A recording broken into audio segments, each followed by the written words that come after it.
예, 지금부터는 경제 관련 뉴스들 한번 좀 살펴보겠습니다. 펜앤마이크가 자랑하는 경제평론가 이주호 평론가와 함께합니다. 어서 오십시오. 네, 안녕하세요. 쑥스러워하십니까? 요즘에 제 이 영상 쇼츠가 이래저래 너무 많이 나와가지고 좀 약간 부끄럽기도 하고 좀 그렇습니다. 무슨 말씀을 워낙에 이제 날카롭게 또 경제 관련 내용들을 잘 풀어주시니까 점점 좀 인기가 올라가는 것 같습니다. 자, 오늘 새벽입니다. 미국의 트럼프 대통령 그리고 일본의 다카이 총리가 정말 분위기 좋게 막 서로 막 앉기도 하고 막 그렇게 서로 칭찬해 가면서 정상회담을 잘 마쳤어요. 근데 오늘 이 정상회담을 그렇게 잘 마쳤음에도 불구하고 일본의 주식시장은 굉장히 안 좋은 상황이 나오더라고요. 네. 그래서 니케이 지수가 오늘 보면은 마이너스 3.38%, 꽤 많이 빠졌거든요. 네. 이 정상회담과 일본 증시는 별로 상관이 없나 봅니다. 왜 그런 건가요? 이게 일본 증시가 왜 더 빠졌냐면 지금 비용에 대한 부담. 그러니까 원래 또 지금 일본이 미국에 투자를 한다라는 규모 자체가 굉장히 컸거든요. 근데 사실은 지금 이번에 또 회담 때 또 SMR 투자 얘기가 나왔죠. 그렇죠. 그러면은 이제 투자자들 입장에서 야, 이렇게 일본이 저렇게 지금 비용을 많이 들인다? 지금 보면은 저기 보면 400억 달러잖아요. 그러니까 지금 또 이게 추가된 거예요. 저 지금 보시면 100조 규모가 추가가 된 거거든요. 합쳐갖고 한 150조에서 200조 그렇죠. 그 정도쯤 됩니다. 그럼 좀 1차, 2차 합치면은 거의 뭐 굉장히 좀 큰 금액이거든요. 근데 이거를 지금 투자자들 입장에서 봤을 때 부담스러워 할 수밖에 없어요. 왜냐하면 지금 국제유가가 올라가는 상황이고 이게 사실은 국제유가가 올라가면은 인플레이션에 대한 부분이 생기잖아요.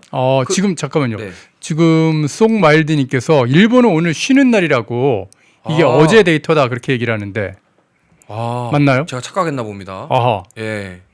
그러면 오늘 데이터가 장이 좀 쉬었으면은 오늘 데이터는 이제 내일 정도 내일은 또 쉬는 날일 테니까 다음 주 월요일이나 돼야지 반영돼 있군요. 이거는 날카로운 지적인데 제가 죄송합니다. 제가 일본 증시가 오늘 휴장인 거를 착각하고 있었네요. 저도 지금 그 내용을 지금 확인을 못했는데 그렇군요. 네, 오늘 휴장 맞았네요. 휴장이 맞군요. 그러면은 이거는 이제 그럼 이건 어저께 다 빠졌으니까 어제 한국 증시도 많이 빠졌으니까 만약에 이렇게 된 정정을 거면 해드리겠습니다. 네, 정정해드리고 월요일 날 반등이 나올 가능성이 높습니다. 그래서 죄송합니다. 제가 오늘 착각을 하고 있었습니다. 저는 오늘 이제 미국 증시도 좀 빠졌길래 그래서 일본 증시가 당연히 그냥 빠진 거 그렇게 생각을 했는데 오늘 쉬는 날이었군요. 죄송합니다.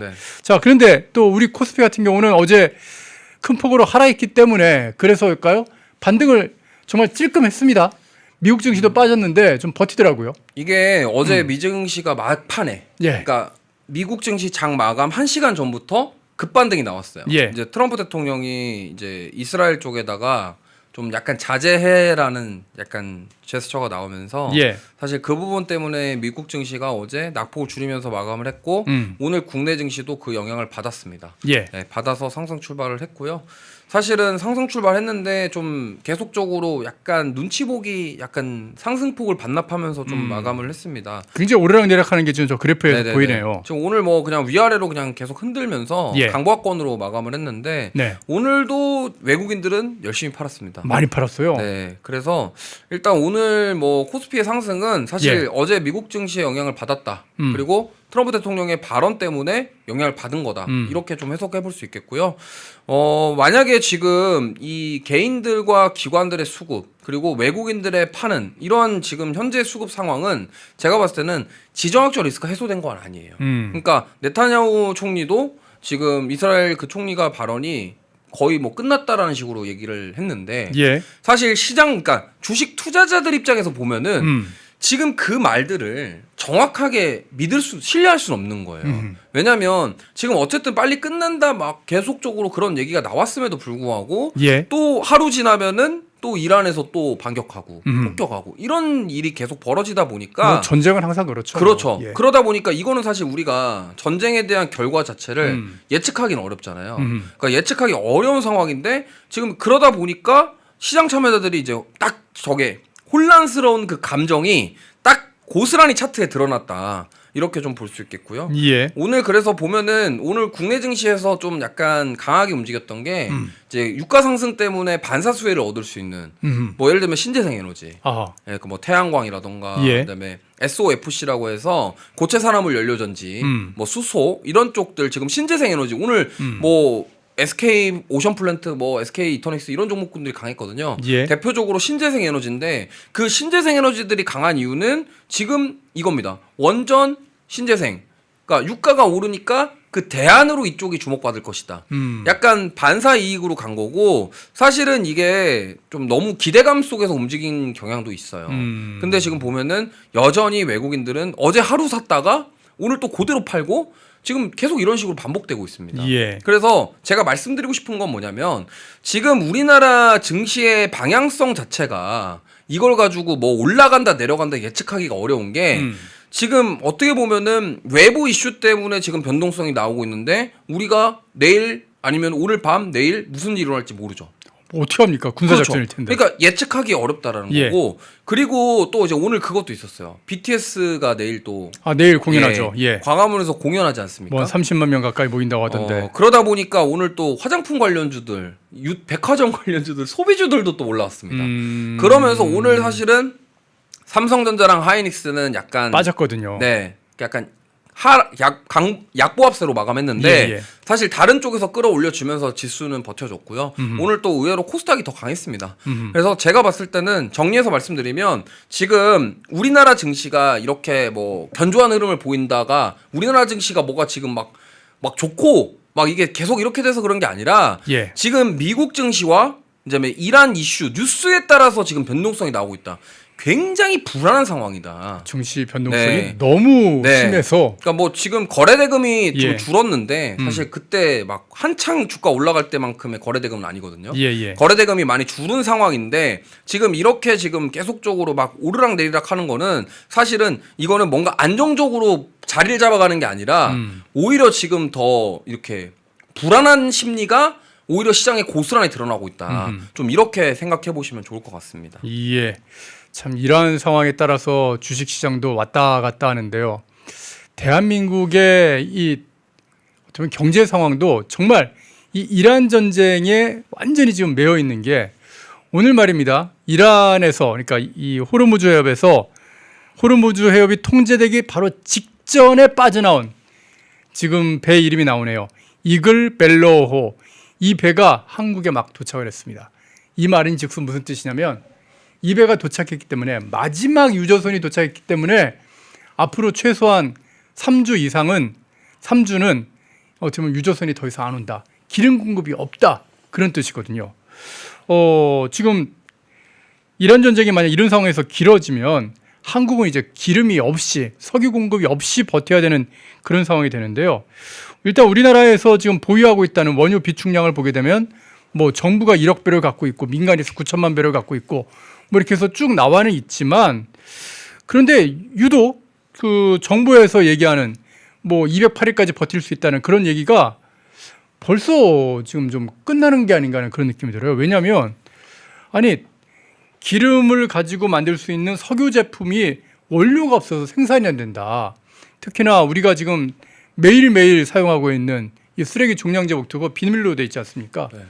그것도 지금 못 만들 지경이다. 그런 얘기가 나오더라고요. 이게 지금 결국에는 연쇄 반응이 일어날 거예요. 예. 지금 결국에는 이게 원유 공급이 원활하지 않으면 이 원유가 그러니까 유가가 오르는 거에 왜 시장이 이렇게 반응을 하고 예. 두려워하는지를 생각해 보셔야 될 게 이제 이번 주에 그러니까 FOMC 회의가 있었습니다. 예. 예, 파월 의장도 연준에서. 또, 이란 코멘트를 또 했고요.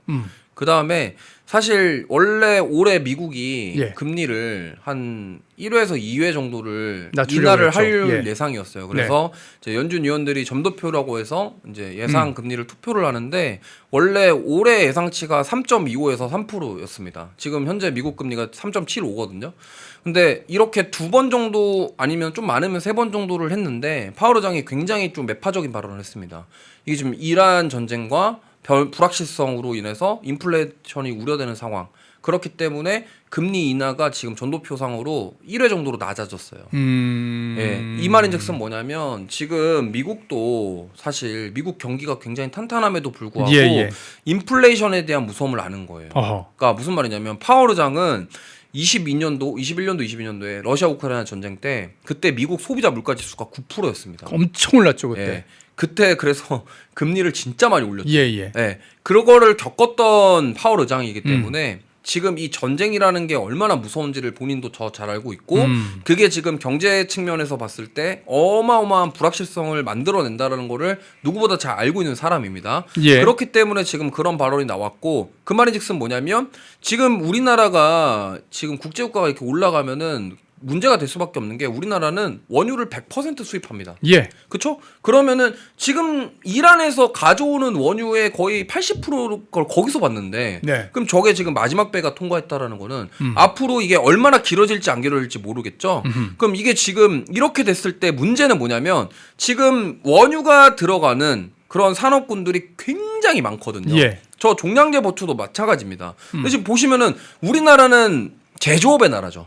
그렇죠? 지금 여기 보시면은 화면 하단에 나와 있는 저 모든 산업들이 우리나라의 근간이 되는 제조업 산업인데 저기에 모든 게 다 들어가요. 그러니까 석유에서 나오는 그 석유 나프타, 제품들로 전부 다 만들어진다는 거잖아요. 나프타, 에틸렌 저것들이 다 가공돼서 다 필요한데 그럼 저 산업들 원자재 가격이 올라간다. 이거는 결국에는 물가 상승의 원인이 되는 거죠. 그러면은 제가 궁금한 게 지금 유가 상한제를 했지 않습니까? 그러면 또 나중에는 저기도 가격 상한제를 다 할 거냐 산업별로.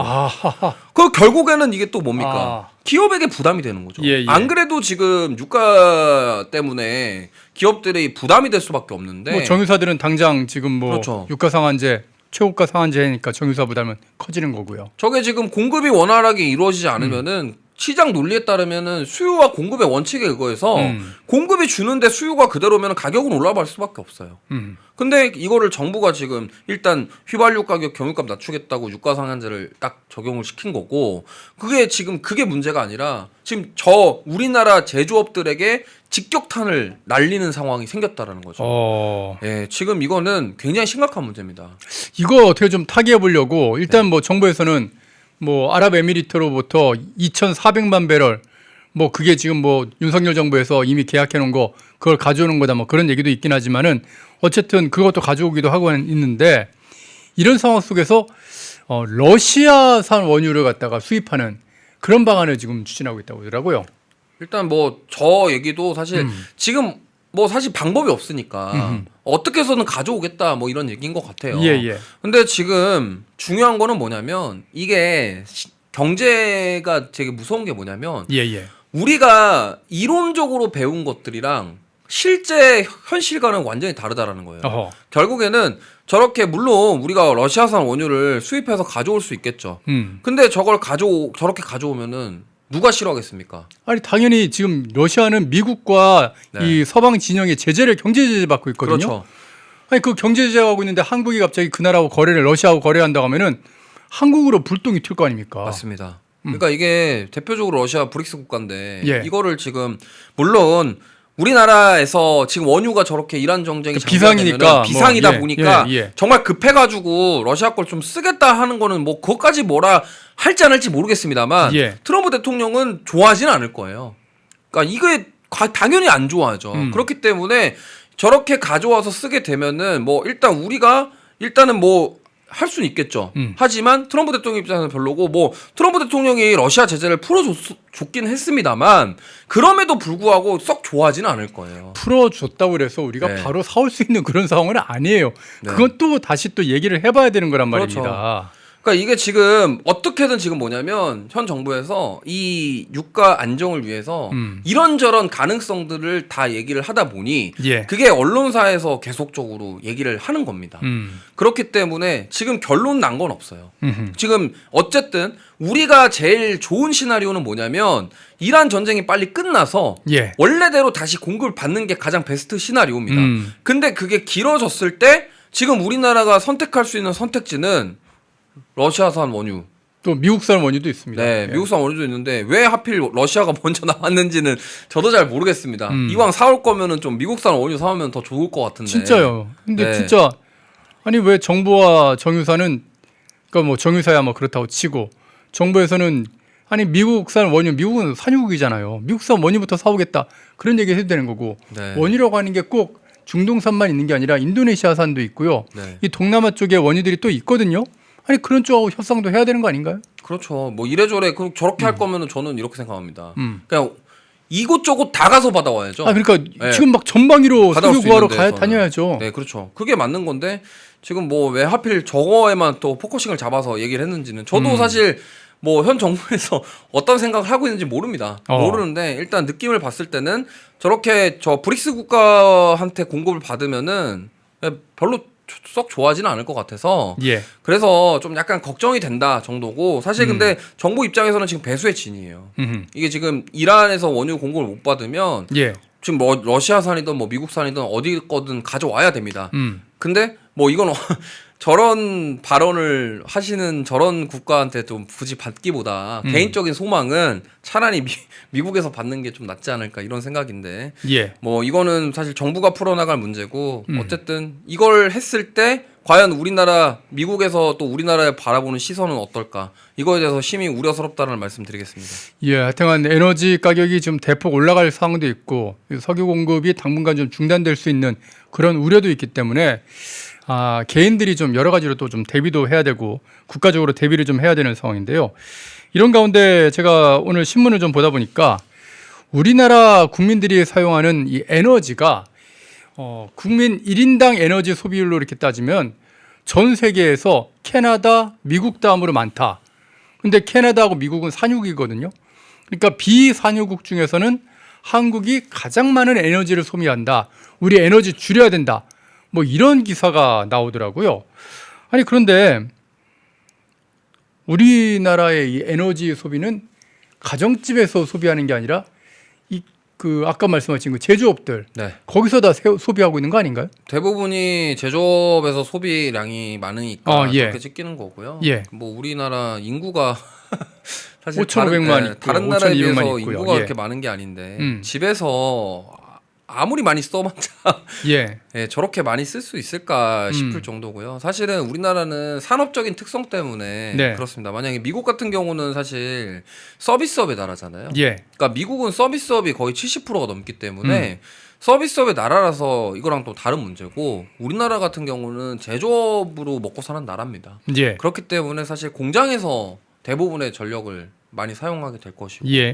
그러면은 어떻게 따지고 보면은 이게 지금 결국엔 뭐냐면 그러니까 연쇄 작용이에요. 아까 말씀드렸지만 지금 소비 전력이 그렇다고 뭐 제조업이나 이런 기업들의 소비가 훨씬 많은데 그게 많다고 해서 그거를 뭐 그걸 줄이면 우리가 예.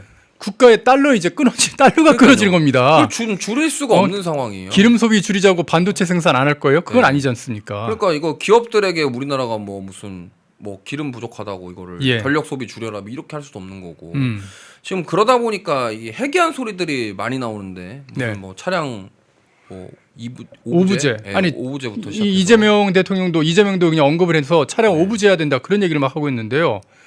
지금 뭐 자원 안보 위기다 막 그러면서 국민들의 허리띠하고 국민들의 목을 이렇게 졸리기만 하는데 그러지 말고 좀 에너지를 좀 구하려고 다방면으로 뛰어야 되는 거 아닌가 싶어요. 네, 지금은 사실 이거는 뭐 우리나라에서 내부적으로 뭐를 차량 오부제하고 막 예. 이런 식으로 뭐 압박을 하는 게 아니라 예. 어떻게든 구해 오는 게 저도 맞다라고 생각을 합니다. 예. 외부에서 뭐 사실 지금 뭐 중동에서 구하기는 힘드니까 예. 그러니까 그 외에 지금 다른 나라들에게 좀 부탁을 하던가 해서 구해 와야 되는 상황인데 이건 지금 일단은 우리나라 정부는 일단 그 국제 유가 상승으로 인해서 기름값 올라가니까 일단 보여주기 식으로 기름값부터 낮추고 보자.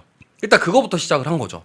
그 다음에 이제 차량 오부제 해가지고 자동차 자차 이용을 줄이자. 그래가지고 기름 소비를 줄이자. 예, 똑같습니다. 지금 부동산 정책도 다 이런 식이잖아요. 어떻게든 규제를 통해서 수요를 줄이면 가격이 안정될 것이다. 이 하나의 방식으로 지금 저렇게 모든 정책들이 다 이루어지고 있기 때문에 이거 뭐 굉장히 안타까운 상황이죠. 근데 사실은 저게 맹점이 뭐냐면 진짜로 지방에서 출퇴근하시는 분들은 그러니까 예를 들어서 서울에서야 예. 뭐 대중교통이 잘 돼 있으니까. 대중교통으로 이용하시면 되는데 예. 우리나라 국민들이 서울 사는 사람만 있는 건 아니잖아요. 예. 지방 보시면은 지방에 대중교통이 좀 잘 안 돼 있는 데는 자차로 출근 안 하면 안 할 수가 없어요. 출퇴근이 안 되는 예, 지방도 예. 있습니다. 예. 그러니까 그런 것까지 지금 생각을 해봐야 되는데 그런 생각은 일단 없고 일단은 지금 어떻게든 수요를 줄여가지고 가격을 낮춰서 어떻게든 지금 버텨야 된다. 이 생각밖에 없으니까 저런 카드가 나오지 않나 이렇게 생각을 하고 있습니다. 예, 계룡산 도인님께서 배송은 괜찮냐 그러는데 아마 택배도 문제 생길 겁니다. 택배 그 보면 포장한 거 다 비닐이잖아요. 네. 그거 다 석유로 만드는 거거든요. 이제 석유 제품 못 만들면은 택배도 못 끊기게 되는 겁니다. 그렇죠. 그런 거 생각 고민해 보셔야죠. 그러니까 택배가 뭐 단순히 기름값 올라서 택배 자동차가 멈추는 것도 있겠지만은 포장 자체를 할 수가 없다니까요. 근데 어떻게 택배를 하겠습니까? 그러니까 우리나라처럼 수입에 의존해서 예. 이제 돌아가는 나라들은 이게 국제유가 상승이 굉장히 심각한 거예요. 예. 그러니까 우리나라 자체가 지금 국가 펀더멘털 자체도 좋지 않은 상황인데 이 유가가 오르니까 이게 더 심각해지는 문제. 실제로 이거는 물가 상승의 문제가 아니라 물가 폭등의 문제인 거예요. 이러다가 진짜로 진짜 장기화가 되면은 이게 진짜 엄청난 역효과가 발생을 하게 될 겁니다. 그 김소웅님께서 댓글창에서 평상시도 석유는 절약하는 게 좋다 그러시는데 우리 국민들은요, 국민 개인들은 석유든 전기든 많이 안 쓴다는 게 통계입니다. 아까 그 조선일보의 보도 보면은 이런 식으로 되어 있지 않습니까? 우리가 에너지 소비 줄여야 된다 해서 뭐 에너지 소비량이 전 세계에서 3위라고 이렇게 나와 있는데 그거는 전체 대한민국 국가 전체 에너지 소비량이고 가정에서 쓰는 에너지 소비량으로 하면 OECD 30개 나라 중에서 30 몇 개국이죠. 거기서 30위랍니다. 우리나라가. 진짜 최하위예요. 우리 국민들은요. 석유도 아껴 쓰고 전기도 아껴 쓰고 그러고 있어요. 그러고 있는데 여기서 뭘 얼마나 더 아끼라고 지금 그러고 있는 건지 참 답답한 그런 상황인 것 같습니다. 다음 소식도 좀 알아봐야 될 텐데 저희가 어저께 그 서울 지역의 이 부동산 가격이 지금 한 20% 정도쯤 작년에 비해서 올랐다 그런 얘기를 이제 전해드렸었는데요. 근데 서울 아파트 한 채 사려면 근로자가 26년 동안 그 돈을 다 모아야지 겨우 서울의 보통 아파트 딱 중간 중위값이라고 그러죠. 그 중간 가격의 아파트를 살 수 있다. 이런 통계가 나온 모양입니다. 이게 얼마나 높은 건지를 좀 뒤에 좀 더 저희가 취재해서 알아보니까 한국 이 서울의 아파트 가격이 그동안 우리가 진짜 뭐 주택 가격 높다고 세계에서 주택 가격 비싸다고 했던 영국의 런던이나 뭐 프랑스 파리나 미국의 뉴욕보다도 훨씬 높은 게 서울의 이 아파트 값이라고 합니다. 와, 이 상황 어떻게 생각하시나요? 정말 심각한 거죠. 예. 뭐 사실은 이렇게 뭐 부동산 가격 폭등에 이바지하신 과거 인물들이 많이 있어서 아니 뭐 문재인 대통령 때 폭등했고 뭐 노무현 때 폭등했고 지금 이재명 들어와서도 좀 폭등하고 있지 않습니까? 근데 뭐 이거는 사실 뭐 이게 진짜로 이게 점점 양극화 현상이 더 심해지고 있다라고 점점 체감이 될 수밖에 없고 아니 그 서울의 뭐 고가 아파트도 아니고 서울의 중간층에 있는 딱 중간에 있는 아파트를 사는데 서울의 그냥 평범한 직장인이 26년 동안 월급을 한 푼도 안 쓰고 모아야 된다? 불가능하다는 얘기지 않습니까? 네. 이거 그러니까 여러분들도 이제 다 시청자분들도 일하시잖아요. 예. 이거 월급 받다 보면은 이게 한 푼도 안 쓰고 살 수가 없어요. 뭐 옷도 사야 되고 밥도 먹어야 되고 뭐 적금도 넣어야 되고 핸드폰비도 내야 되고 전기세도 내야 되고 뭐 이것저것 조금 하다 보면은 저렇게 100% 다 모을 수가 없어요. 현실적으로. 예, 당연하죠. 그리고 이제 결혼을 하고 또 가정이 생기고 아기가 생기게 되면은 저게 더 안 됩니다. 나가는 돈이 얼마나 많은데요. 그쵸? 그러면은 실제로 저거는 불가능하다. 그러니까 우리나라는 이제는 이제 만약에 부모님께 받을 유산이 있지 않는 한 못 산다는 소리예요. 그럼 실제로 이건 되게 심각한 거고. 그래서 그럼 뭐다? 이게 지금 이 부동산 정책이 뭐 잘못됐다라는 말은 문재인 정권 때부터 많이 아셨겠지만 이게 자꾸 수요만 억제시키고 대출 규제하고 이렇게 해갖고 자꾸 정부가 시장에 개입하면요 역효과가 날 수밖에 없어요. 이게 문재인 정권 때 분명히 겪었던 건데 이걸 똑같이 하지 않습니까? 그러니까 이렇게 되면은 결국에는 시장에 맡겨놔야 가격이 안정돼요. 예. 그러니까 정부가 개입하는 게 아니라 알아서 사고 팔게끔 돌아가야 그게 되는데 지금 예를 들어서 딱 볼게요. 박근혜 정권 때 보세요. 박근혜 정권 때 아예 개입을 안 하니까 서울 아파트 가격 그때 괜찮았습니다. 근데 오히려 자꾸 정부에서 더 개입하고 하다 보니까 이제 사람들이 학습 효과가 생겨가지고 민주당 정권만 잡으면은 부동산 가격은 언젠간 오를 거야. 그거 어떻게든 가지고 있으려고 그러고 무조건 뭐 요즘에 뭐 세금으로 해가지고 뭐 팔려고 한다라는 사람이 있겠지만 결국에는 있는 사람들은 세금을 내서라도 집을 가지려고 할 거예요. 그렇게 되면은 결국에는 집값이 떨어지는 게 아니라 더 나중에는 더 악순환이 돼서 더 집값이 올라가는 풍선 효과가 만들어질 수밖에 없는 상황을 문재인 정권 때 이미 경험을 했는데 이 현 정권은 지금 보면은 서울에 공급을 늘릴 수 있는 땅이 없어요. 거의 없죠. 네. 지금 그러면 잘 보세요. 재건축 말고 답이 없거든요. 근데 재건축 보시면은 재건축도 뭐 거기 막 반대하고 막 이렇게 하고 막 집회하시고 이런 분들도 있잖아요. 그런 것들이 원만하게 다 이루어지지 않아요. 근데 우리나라 정부 또 노란봉투법이나 이런 것들 또 사회적 약자를 또 보호하기 위해서 그 사람들의 편을 또 들어주지 않습니까? 그러면은 재건축을 해야 되는데 누구 한 집 여러 집이 이렇게 반대를 해버리면은 그것도 무산되고 또 제대로 안 돼요. 그래서 지금 서울에 보시면은 재건축이 한다라고 얘기했지만 실제로 그게 딱 조합 만들어지고 할 때까지 굉장히 오랜 시간 걸리거든요. 예, 한 그러니까 15년 걸린다고 그러더라고요. 그러면 우린 지금 서울만 딱 따지고 보면은 현실적으로 공급을 늘릴 수 있는 게 이제 거의 없어요. 새로운 뭐 산을 깎아서 뭐 토지 개발할 것도 아니고요. 그렇다고 하면은 이제 이 부동산 가격은 집값은 더 올라갈 길밖에 안 남았다라는 겁니다. 아니면은 그 양문석처럼 어떤 뭐 대출 비리를 저질러 가지고 권력을 이용해서 대출 비리를 딱 땡겨 가지고 한 방 지르러 가지고 일단 서울에 입성하면 서울 아파트 가격이 더 빠르게 올라갈 테니까 뭐 배지 떨어지고 하더라도 그래도 뭐 아파트 가격 올라가지고 한 몇십억 벌 수 있지 않습니까? 그런 거 아니면 일반 서민들은 진짜 서울에서 아파트를 살 수 없는 그런 나라가 돼버리고 있는 것 같습니다. 이주호 경제평론가와 함께요. 진짜 지금 대한민국이 닥쳐 있는 이 경제 위기 상황들, 석유가 끊기게 되면 이제 벌어지게 될 그런 위기 상황들 한번 쭉 짚어봤는데 이주호 평론가 말씀하시는 동안에 잠마왕님께서 또 후원해 주셨습니다. 감사의 말씀드립니다. 대한민국이 선택한 결과라고 그러시면 너무 슬픕니다. 저는 찍지 않았습니다. 그렇게 얘기를 하고 싶은데 제가 더 많이 알리지 않고 더 많이 싸우지 않아서 이런 결과가 나온 건 아닌가 그런 생각도 해봅니다.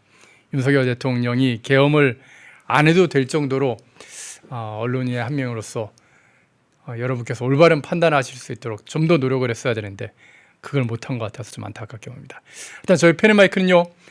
이주호 평론가나 또 앞에 모셨던 박상규 평론가 같은 이런 분들 모셔가지고 여러분께서 이제는 좀 올바른 선택을 하실 수 있도록 좋은 정보들 많이 전해드리도록 하겠습니다. 계속해서 많이 후원해 주시고 응원해 주시기를 부탁드립니다. 지금까지 이주호 경제평론가였습니다. 말씀 잘 들었습니다. 감사합니다.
펜앤마이크에서 추천하는 영상도 보고 가세요. 다른 영상도 즐기시려면 구독 버튼을 꼭 눌러주세요.